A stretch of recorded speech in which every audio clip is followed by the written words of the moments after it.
Welcome back to the deep dive. If you ever felt that life is just, well, too complex, maybe too fast, or just plain confusing sometimes, then this deep dive is definitely for you. We're setting out on a pretty specific mission today. We want to find a truly sustainable mental shortcut, if you will, for navigating all these complexities life throws at us, and we're using a surprising toolkit. Ancient philosophy, our core material for this exploration. It's Alain de Botton's really insightful work, Philosophy for Life. We've gone through it carefully and pulled out the most practical, the most actionable insights. Perfect if you want knowledge you can actually use, like, right away. Yeah, and what de Botton does so well, and what we're focusing on, is he really moves philosophy out of that, purely academic space. That this isn't about dusty theories. He presents philosophy almost like a form of therapy or a practical guide to living better. The ideas are laid out in clear, simple language. It's practical wisdom for anyone dealing with modern stresses, career anxiety, tough decisions, relationships. That accessibility, that's exactly why this matters to you, the learner. If you're wrestling with a decision, or maybe just feeling overwhelmed by uncertainty, well, de Botton argues the great philosophers already built the mental frameworks you need to respond effectively. So today we're going to extract some key insights from 4 philosophical giants: Plato, Nietzsche, Schopenhauer, and Socrates. Our aim is to really synthesize how their, ancient teachings translate into modern psychological tools. Tools that help us make sounder decisions and, really importantly, find genuine growth when we face those inevitable hardships and challenges. Okay, let's unpack this a bit. We live in an age, right, that's constantly pushing instant solutions, the 5-minute meditation app, the life hack, the quick fix. So why should we bother with philosophy when we're dealing with daily stress and uncertainty? Well, because those instant solutions, they often just treat the symptom, not the actual root cause. De Botton really reminds us that philosophy's true value lies in fundamentally shifting our perspective on suffering and challenge. We tend to forget a core reality. Life is inherently uncertain. It's not always under our control. And the moment we start expecting total comfort, total predictability, that's precisely when we set ourselves up for disappointment. I see. Philosophy teaches us how to face difficulty. And it's not just about trying to, numb the pain or escape it. It's about actively recognizing that these difficult conditions are, in fact, necessary ingredients for profound personal growth. That's a tough sell, though, especially when you talk about real-world stress. Let's use that classic example. Overwhelming work pressure. Long hours, crazy goals, maybe difficult colleagues. Most people just want the stress gone. And that desire for immediate relief, it's completely natural, but it's often fleeting. When we apply a philosophical lens, though, the pressure itself starts to shift. Instead of seeing the job as this external threat designed to crush you, you can start to view the intense pressure as more like a forge. A necessary resistance, actually, that forces you to develop stronger skills, maybe better boundaries, definitely more inner resilience. The goal isn't suddenly loving the stress. Right, not realistic. No, but it's about using it. Using it as fuel for learning and strengthening yourself. Okay, that makes sense. And this applies to big life shifts too, doesn't it? Like choosing a career, moving, making a major investment. Philosophy pushes us past just gut feelings or, temporary excitement. Exactly. It encourages us to seek a more meaningful path, not just that quick hit of happiness. It provides a kind of operational standard for making those big calls. Okay. So let's actually dive into 4 masters who really laid out the blueprints for these standards. Perfect. This is where we get into the practical toolkit. We're looking at 4 specific philosophical levers, let's say, that you can pull to navigate complexity. Let's start with Plato and rational principles. Now, for Plato, the biggest mistake anyone can make is letting those fleeting physical desires or immediate emotions dictate major life choices. He saw the psyche in 3 parts. Appetites are basic needs and urges, spirit emotions, honor, that sort of thing, and reason. And he argues pretty strongly that the key to a good life, a well-directed life, and therefore good decision-making, is making sure that reason, the logical calculating part, stays firmly in charge.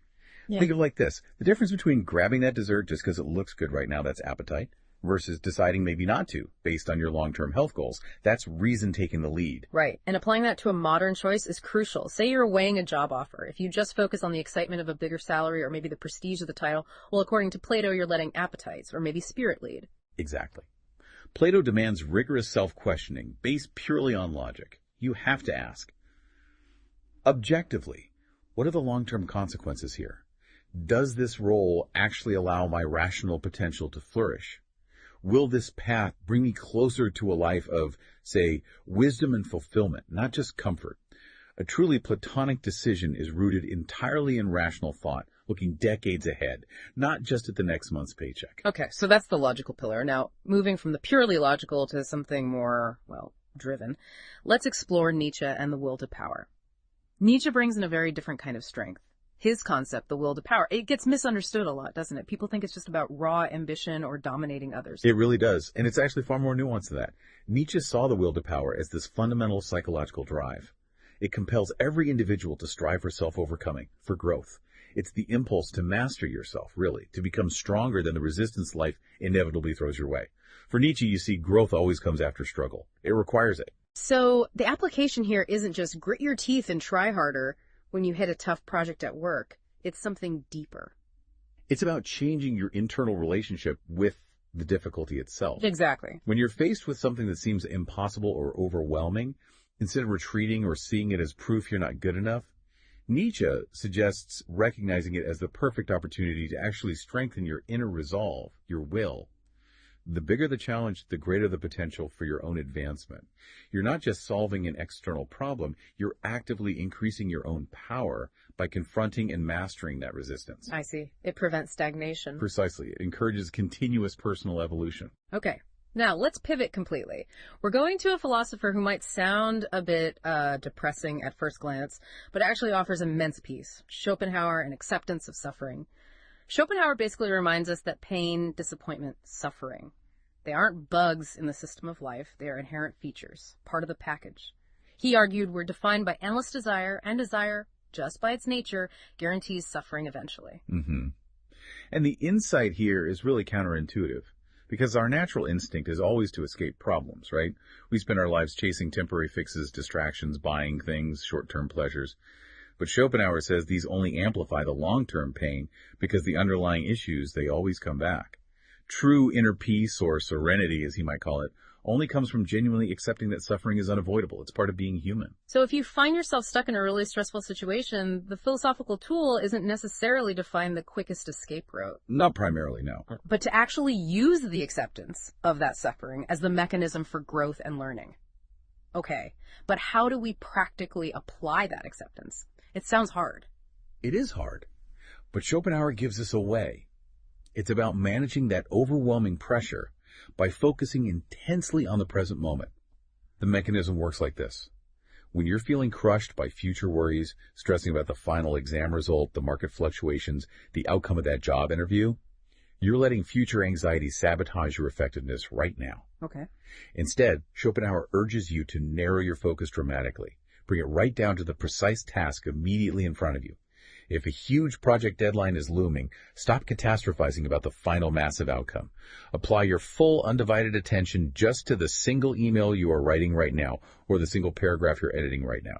By immersing yourself fully in the present micro task, you actually reduce the background anxiety, and interestingly, you dramatically improve the quality of that immediate task. And paradoxically, that leads to better final outcome anyway. Exactly. Better process, better result. Wow, okay. That brings us to our final master for today, Socrates, and the power of questioning. His famous line, "The unexamined life is not worth living."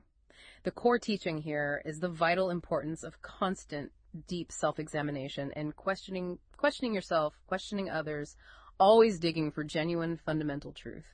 Right, and the Socratic method, it isn't about winning arguments or showing off how clever you are. It's a tool for uncovering the hidden assumptions we all make, the ones that often lead us into bad decisions. So whenever you're faced with a really major life choice or maybe a strong disagreement with someone, your first instinct, Socratically speaking, should be to rigorously question the very foundations of your own beliefs or the proposed solution on the table. Okay, so applying this to a decision.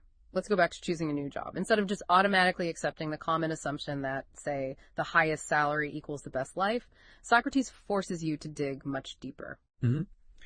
The mechanism is confronting those big choices by asking really deep guiding questions. Don't just look at the surface stuff, the external metrics. You have to ask yourself, why exactly should I choose this path? What are the deepest assumptions I'm making here about what happiness even means to me? Or does this job truly align with my core values and my long-term goals, not just my bank account?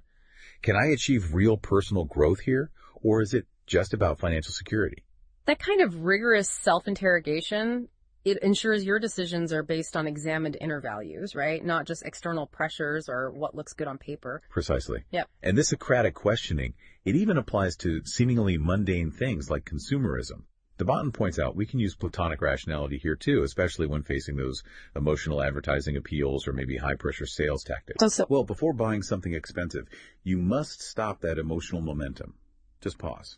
Engage logic. Is this purchase truly necessary for my actual life goals? Could this item actually lead to future stress, financial strain, maybe regret?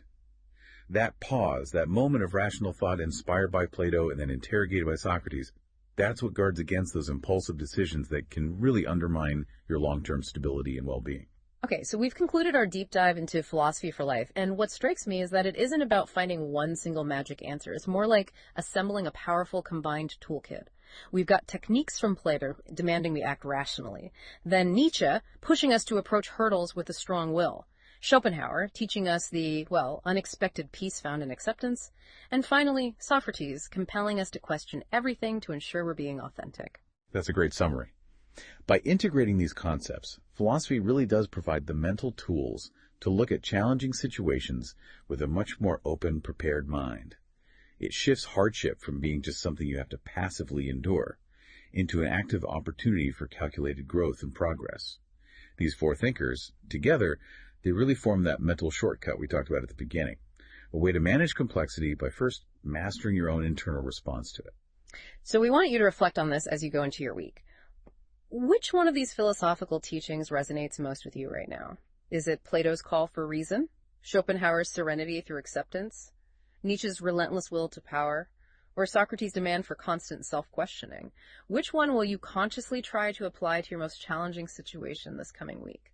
Philosophy isn't just dusty theory locked away in books. It can be a fundamental key to solving many of our very modern problems. We really encourage you to share your experiences or thoughts with us. Definitely. And join us next time, our next deep dive. It's going to be a critical examination of artificial intelligence, a new revolution. We'll be exploring its immediate impact on the world around us and tackling some of the really difficult questions it raises about the future of work, creativity, well, everything really.